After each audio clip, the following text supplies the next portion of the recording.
Suraxanada vətəndaşlarla növbəti səyyar qəbul görüş keçirilib.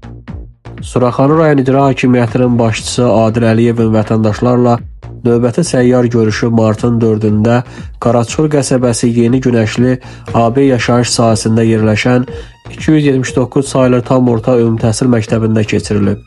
Səyyar görüşdə rayon İcra Hakimiyyəti başçısının müavinləri, şöbə və sektor müdürləri, qəsəbə inzibati ərazi dairəsi üzrə nümayəndə və bələdiyyə sədri, dövlət orqanlarının, yerli idarələrinin və xidmət sahələrinin rəhbərləri və qəsəbə sakinləri iştirak ediblər.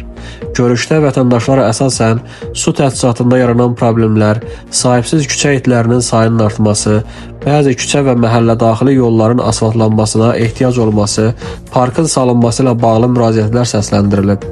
Rayon İcra Hakimiyyətinin başçısı Adil Əliyev tərəfindən müraciətlər dinlənilərək qaldırılan məsələlərin həlli istiqamətində aidiyyatı qurumlara müvafiq tapşırıqlar, eləcə də bəzi problemlərlə bağlı izahatlar verilib.